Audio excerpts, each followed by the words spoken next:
Departemen Statistika Universitas Padjadjaran memprediksi jumlah kasus positif virus corona di Indonesia terus mengalami peningkatan. Hal tersebut dilihat dari tren penyebaran kasus di Indonesia menggunakan metode autoregresif. Sementara epidemiolog berharap pemerintah terus meningkatkan kapasitas tes agar risiko transmisi penyebaran COVID-19 bisa ditekan. Hingga Sabtu 13 Juni 2020, jumlah kasus positif virus corona di Indonesia kembali bertambah. Menurut juru bicara pemerintah khusus penanganan COVID-19 Ahmad Yuryanto, terdapat penambahan sebanyak 1.014 orang, sehingga total kasus virus corona di Indonesia per Sabtu 13 Juni 2020 mencapai 37.420 kasus. Dari jumlah tersebut, pasien yang dinyatakan sembuh sebanyak 13.776 orang dan 2.091 orang lainnya meninggal dunia.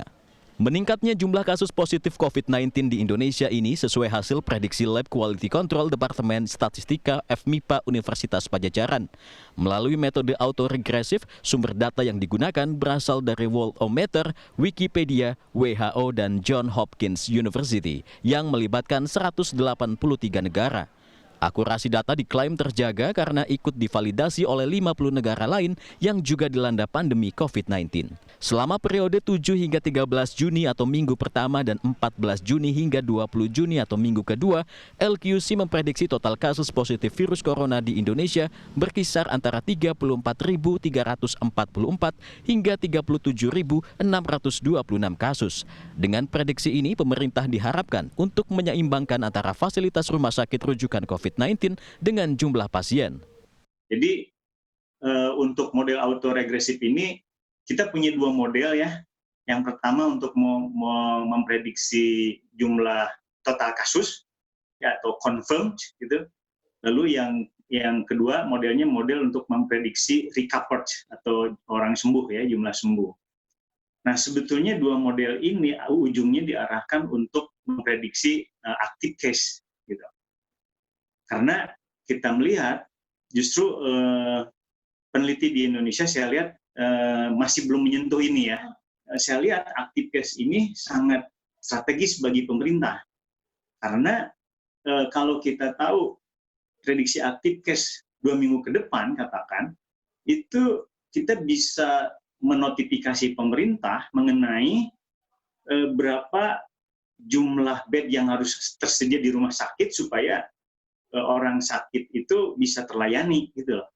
Sementara menurut epidemiolog Universitas Padjadjaran, dari 1.014 kasus penambahan baru secara nasional, sekitar 30%-nya disumbang oleh Jawa Timur.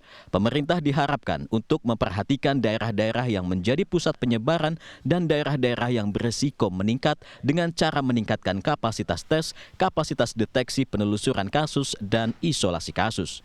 Satu, pemeriksaannya harus cukup memadai jumlahnya. Kemudian kita harus, ya itu untuk apa? Untuk identifikasi kasus agar kita bisa melakukan isolasi. Nah, kalau kita melihat ada peningkatan pertambahan kasus di beberapa daerah, artinya transmisi di sana tidak bisa dicegah dengan baik. Nah, kemudian kenapa pertanyaannya kan? Nah, berarti kita harus tambah dulu nih. Di Jawa Timur jumlah testingnya pasti bertambah banyak. Tetapi apakah upaya untuk mengisolasi kasusnya sudah berjalan dengan baik atau belum. Nah, ini harus jadi perhatian juga karena mungkin Jawa Timur sedang berusaha keras, sedang meningkatkan kapasitasnya. Epidemiolog menilai langkah yang sudah dilakukan gugus tugas setiap daerah dengan menentukan klasifikasi setiap kota kabupaten sudah tepat. Namun, diharapkan meningkatkan kapasitas tes agar risiko transmisi penularan bisa dicegah. Zai ul Haq, Rizky Rahadian, Bandung, Jawa Barat.